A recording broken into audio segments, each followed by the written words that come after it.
Thank you.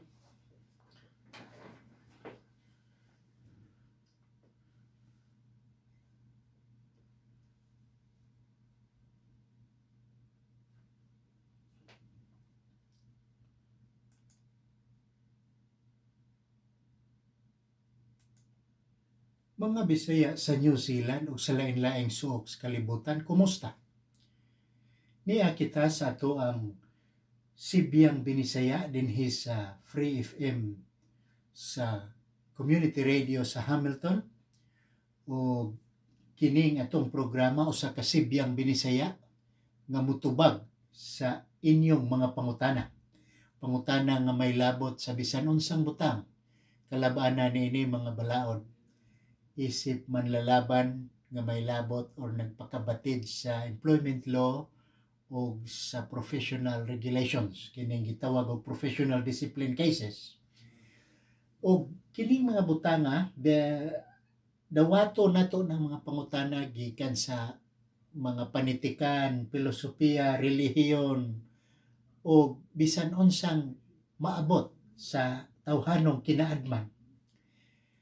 O kining atong Sibyang Binisaya maglakip usab kini sa pagbasa sa mga pagpanghinangop or greetings. So nining higayuna atong tagaag pagtagad kining greetings. Greetings ngadto ni Efe Marquez ug sa iyahang banay nga na mahiluna diha sa Cagayan de Oro. O mga 23 na katuigan.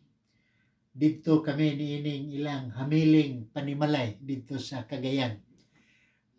Sa pa kami mo dantol dito sa Camiguin Island. Dugay-dugay na itong panahon na. O usab greetings ngadto sa gitawag nga Team De Los Reyes or De Los Reyes family. Nila ni RJ Radrad, Ro James, Daimini, ug ni Bobong. Nga naani sila mahiluna sa Mambaling area sa Dakbayan sa Sugbo. Usab belated happy birthday ni Dr. Fiona Abare Espineli. Ang iyang adlaw nga tawhan gahapon, dili ni adlaw nga tawhan kay mo man siya mataw gahapon kasaulugan or anniversary or iyahang birthday gahapong adlaw. Ang iyahang pangidaron sukad gahapon murag mga 18 na kapin. Walang ko kahibaw pilay kapin. Basta naghanag kapin. O di adinhe gilakip nga mensahe gikan ni Robert matud pa niya. Thank you, attorney, sa imong walay paglubad nga tubag sa akong mga kahibulong. Nakasabot na gyud ko. Promise. Promise. Naapay promise. May lang ni Robert kay wani mo pagkapinig mo. Nakasabot na gyud ko. Promise. Nagkasalamat, Robert, nga duna di ay epekto nimo ang mga tubag na sinayon gyud. Gituyo gyud kini na sayunon aron nga ang kakuti ug ang komplikado nga lingwahe sa balaod mo lugdang gyud ngadto sa ato ang tinugkaran, gitawag og yanong tinugkaran. Og isbog kita ngadto sa pangutana kay kining atong programa gidisenyo man sa pagtubag sa mga pangutana ug nga kahibulong. Muisbog kita ngadto sa pangutana ni Samila. Matud pa ni Samila. Attorney, naminaw ako sa imuhang programa atong usang semana. O nganong wala man kinahanglana ang damage sa professional discipline case, attorney? Di ba giingon man nga no damage, no liability? Salamat niining imong pangutana, Samila. O hinaot ko nga ato kining masaysay pagbalik, ato ning atrasan ug sa ato ang pag hinay-hinay niini o gango-gango maibot ra gyud ang atong gustong ingno nato matugkad. Ya? Ato ni siyang tiglumon makadiyot. Ang imong pangutana nganong wa man kinahanglana ang danyos sa professional discipline cases. Kana gumikan kay ang professional discipline cases dili man kana siya negligence, kaso nga negligence. Lahi man ang negligence kaysa professional discipline. Timan nga kung disiplinahon ikaw professional, adunay tulo lamang nga nagliyok-liyok nga pangutana diha. Una, ang isyu mahitungod sa ethics or professional ethics. O kining gitawag nato ba og pamatasan sa panrabaho. Yung professional ethics. Ang ikaduhang pangutana diha mao ang gitawag nato professional conduct. Ang ato ang mga pamaagi sa pagbuhat na mga kalihukan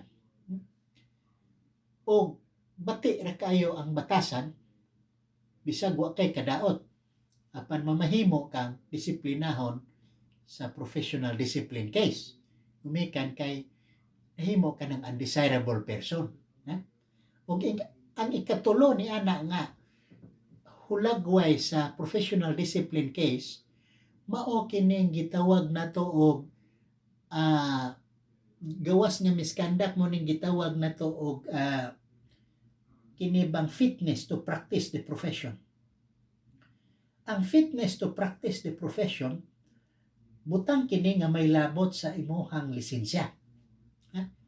Kanang lisensya kung kinahanglan ba nga ikaw magkupot pa ni anang lisensya ha or kinahanglan bang suspinsohon or uban pa. So ang namiligro ni ana mao ang imong lisensya. Ang negligence case ang danyos gikinahanglan gayon. Gumikan kay ang pagpabaya nga kaso lahi man sa professional discipline. Ang professional discipline ang ilaha ditong ukiuton. Ang ilang utingkayon dito mao lamang ang pangutana kung angayan ka pa bang magkupot sa lisensya na may labot sa propesyon nga imuhang gihimong pangabuhian. Nga? Kining akong giingon atong unang semana nga ang sayop lamang nga pagbuhat sa pamaagi gitawag na to wrong choice of procedure. Ang sayop nga pagbuhat sa pamaagi musangpot na kadto sa professional discipline. Wa magkinahanglan kana og damage. Pananglit kana rong usa ka doktor sa medisina, doctor of medicine.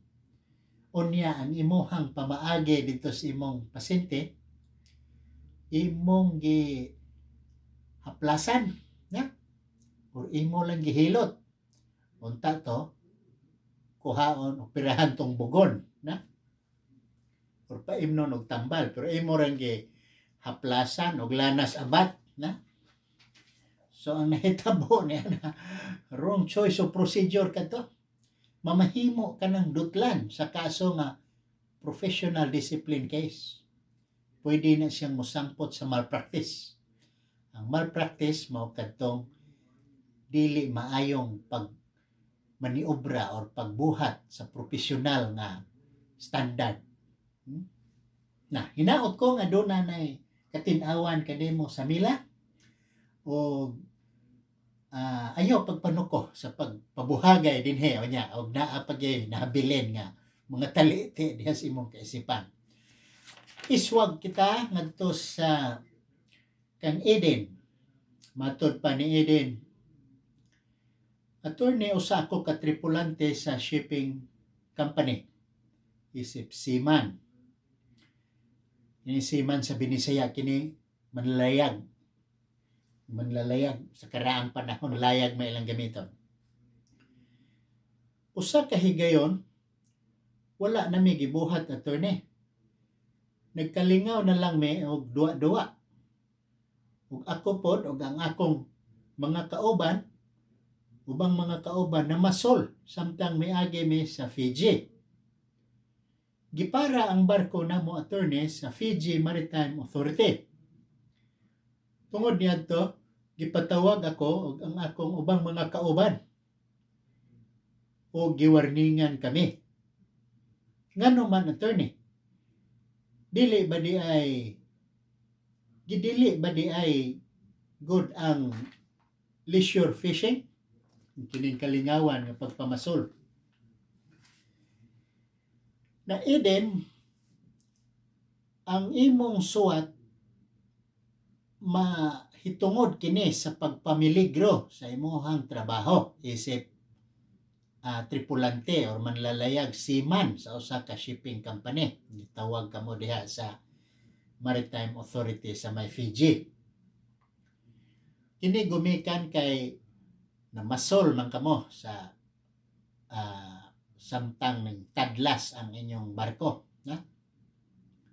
Giwarningan ka. Tingali nakahinumdum ka nga ang warning makapagabok kadto sa imong katungod isip empleyado. Kita nako ang imong pangutana murag padung na didto. Apan kining higayuna, dili ko mo lakbit anang mahitungod sa employment law. Akong subay-subayog jutay ang balaod nga international law ug ang maritime law nga mao ay nalambigit niining imong pangutana. Sa maritime law, ang barko or ang panakayang panagatan kining mga barko or mga ships, mga vessel, adunay gitawag right of innocent passage. Gawas nun nga pagtadlas sa usa ka nasod, moagi ka sa usa ka nasod.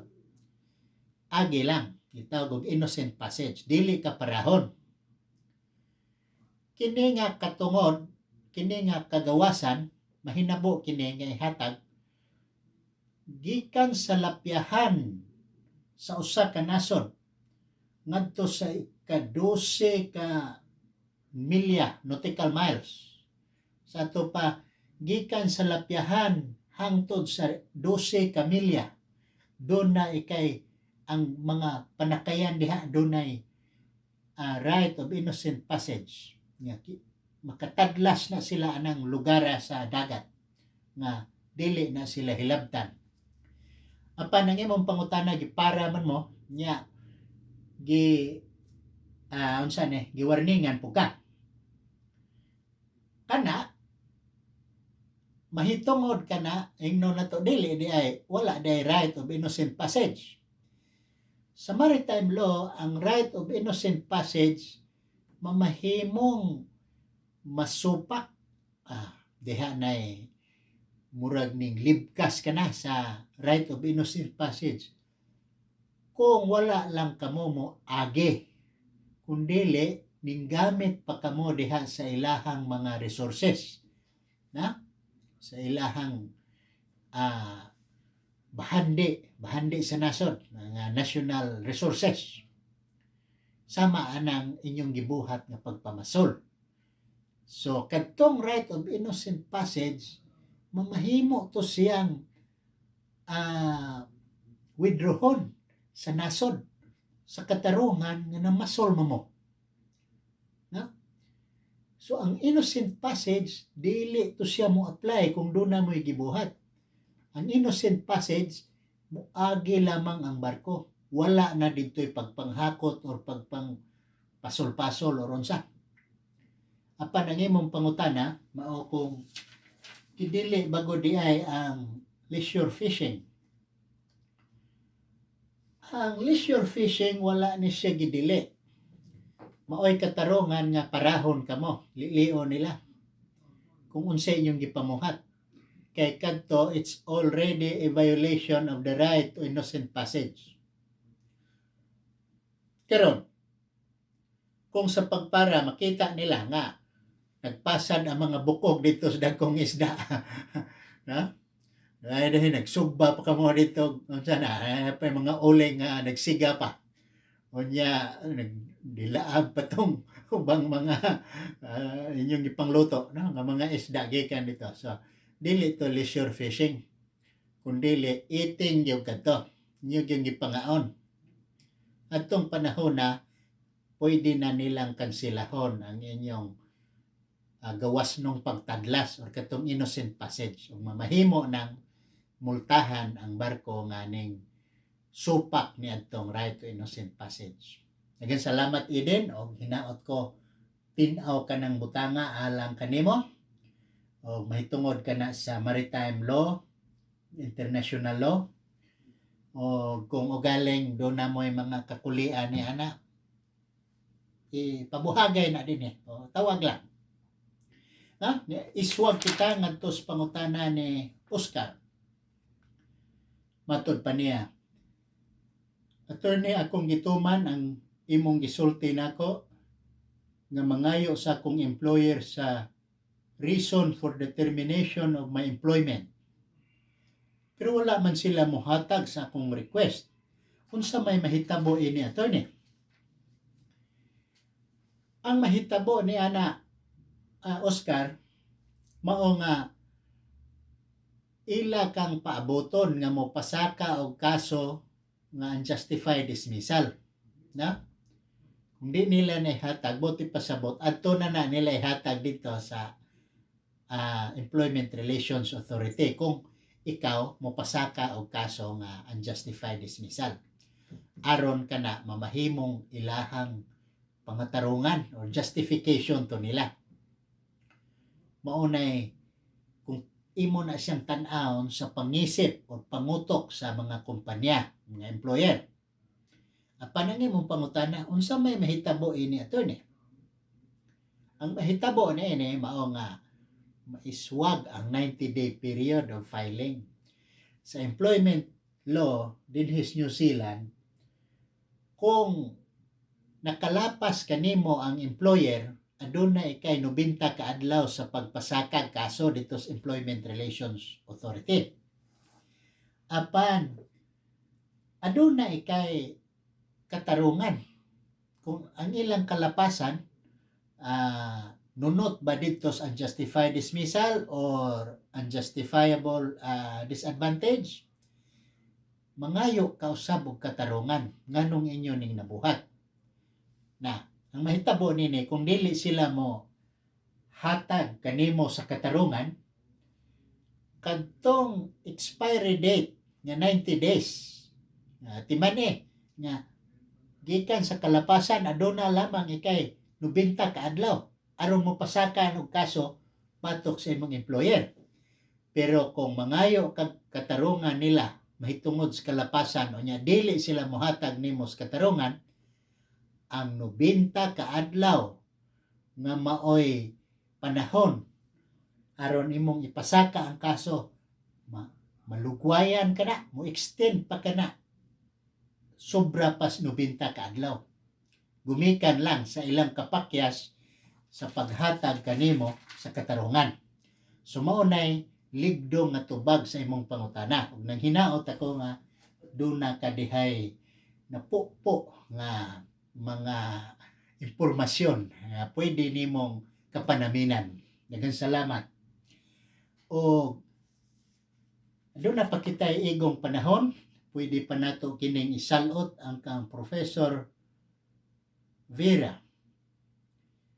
Ang kining yung pangutana, gipangutana kini niya sa English. Apan ako kining hubaron alang sa ato ang mga Bisaya nga tigpaminaw. Matod pa niya, pwede ba nimong mahulagway ang konsepto sa mutatis mutandis sa pinulungang Bisaya? Mutatis mutandis in Bisaya dialect. Kini matod pa ni Professor Vera. Ang mutatis mutandis sa linguistika Vera, usa kini ka pagtulunan diin ang pulong magkausab-usab sigon sa panahon, mausab sad ang pulong kung asa itaod, kung kinsay nagdala, o asa masulti, o mahitungod usab sa kining mga lugar kung diin na siya masulti. Na? Usa niini kanang pulong bato. Ang bato sa pulong Binisaya magkausab kini. Uniform ang taning bato, ang kagahion sa bato ug ang konsepto sa bato. Apan kung imo nang isulti diha ng mga hilit-hilit nga lugar nga dunay mga payuho-payuhot diha sa mga gitawag natog mga elementong pangpaorsa sa singot ba. Kanang bato pwede na siya nga ang kahulugan anang mga hilit-hilit nga lugar pwede nang isip pulong dili tong bato nga nasyuta kundi bato nga katong druga, na? So nausab ang kahulugan. Doon na say nausab sigon sa translation o sa paghubad. Sama ron niining sa kinatsila nga formigas. Apan gihubad tanas Binisaya ug atong gihimong Binisaya nahimo ng hulmigas. Yeah? So doon ay mutatis mutandis. Ang mutatis mutandis magkausab-usab ang pinulungan. Dili lang sigon sa panahon kung dili kinsa po'y gisultihan o kinsay nagdala sa pulong. Usa niini kanang po nga lamang nagitawag nato sa ato ang Binisaya minugbo nga lang. No? Kung imo nang itaod sa imong kaugalingon, dunay reference to yourself. Na mayingon ka nga diha lang ako sa universidad sa Pilipinas nagtuon, na? Diha lang ako sa Universidad sa San Carlos nagtungha. Mura siya og mapahiubsanon, na? Apan kung imo nang ibalhin ang lang ngadto sa laing tao, diha lang siya sa Universidad sa San Carlos. Diha lang siya sa nag-eskwela sa Universidad sa Pilipinas. Muguwa na dito ang kausaban sa lang, dili na itong mapahiubsanon, kundi medyo ni taas-taas na jutay ang nagsulti. Yeah? Muna yung mga mutatis mutandis diha, ang mga nagkausaban, sama sa translation nga pago, ang pago sa kinatsila ning bayad. Apan, pago sa Binisaya, pagbalhin na sa Binisaya, nahinabo na nga, wa na mo bayad. So, mao na professor ang tubag sa imong pangutana o kana mutatis mutandis mao lamang kana ang porma nga nagkausab-usab ang pulong sigon kung asa siya mahiluna, na? Karon magukod patingay kini sa tuang panahon nga naghinapos na. Pero sige lang, matod kini ni Thomas. Attorney, tuyo nako magnegosyo. Gusto nako ang electrical and computer repairs. Plano nako nga mag-open og sole trader business. Unsa may angay nakong bantayanan ining sole trade attorney. Mainig pangutana pan akong pagsabot ang imong pulong bantayanan, dili kini bantay bata, kundi ang imong pasabot tingali unsa may angay nimong masayran o mahibaw-an. Na kining sole trader Thomas, easy lamang kini, sayon kini nga pamaagi sa patigayon o negosyo dinhi sa New Zealand. Gumikan kay wala ni magkinahanglan og mga kuti nga dokumento, wa kini magkinahanglan og registration nga kuti, wa kini magkinahanglan usab og mga accounting methods. Kining sole trade mamahimo sa ninimong butangag pangalan, na? Kining pangalan imong itaod sa negosyo. Apan ang imong bantayan diha, imong angay nimong hatagan og konsiderasyon na bisag ang imong patigayon or business adunay pangalan, apan ikadtong imong negosyo og ikaw usa lamang, dili sama sa korporasyon nga managlahi ang korporasyon, lahi pod ang operator. ang sole trade bisag naay kaugalingong pangan apan kadtong negosyo og ikaw usa lamang. Buti pasabot ug unsa may tulubagon sa imong negosyo, tulubagon sa nimo personalmente. Na? Muna nga ang imong personal funds katong imong deposit, imong balay, yuta ug ubang pangkabtangan mamahimong mamiligro gumikan or kung sa panahon nga adunay tulubagon ang imong sole trade. Na ang remedyo niini sa kadaghanan magbuhat sila og trust. Diin adto ibutang nila ang ilang personal assets aron kung unsay mahitabo dito sa sole trade dili maangol ang ilahang personal funds. Okay? So daghang salamat ini imong pangutana. Hinaot ko nga aduna nay tubag o atong igukod ang usa ka pangutana. Attorney, sakit ang akong liog ug abaga sa trabaho. In-claim ako sa ACC o sa liquay. ACC declined my claim. Matod pa nila, attorney, no physical injury. Kung no physical injury, bote pasabot, wala po'y damage. Kuno? O walay damage, adunay katarungan nga ang ACC ilaning i-decline. Pero ang akong maingon nimo niini nga ang ACC niini nasayop. Gumikan kay insurer ni sila sa physical damage or bodily harm. Ang katong sakit, wa kay samad, sakit lamang sa liog ug abaga.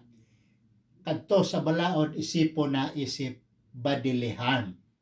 Ug kana kay bodily harm, maisip na kana nga personal injury. O covered na siya sa ACC law. Ug di ka makatrabaho tungod atong sakit, wa magkinahanglan nga napangos gyud ka or katong imong liog o gabaga nalaksi gyud o uban pa. Katong sakit imong gi sagubang gumikan lamang kay og niadtong nga sakit di na ka makatrabaho tarong ang ACC angay na nimong mapanubag niana o ipa-review lang kana o gi-decline nila. Naghinapos na ang atoang panahon o ato na lang unya ning salot ang ubang mga pangutana pa sa sunod higayon. Ayaw na yung hutdan ang iyong pangutana kay ginyo ning hutdon na wa na say katarungan nga mulingkod ko nining dapita. Hinaot ko nga doon na kamoy nakatuna na ining ato ang sayranan sa mga Bisaya sa New Zealand. O ako nagpasalamat kaninyo sa inyong pagsunod nining atong Sibyang Binisaya. Nunti gihapon ninyo ang sunod nga hugna nining ato ang programa. Kini si Paul Alforque, ang inyong abogado ug manlalaban nga moalagad kaninyo dinhi sa ato ang sayranan sa mga Bisaya sa New Zealand. Ako moingon hangtod sa sunod nunti gihapon o uban sa dakong panghinaot nga kamo aduna anaa kanunay sa kapiskay ug maayong panglawas. Daghang salamat.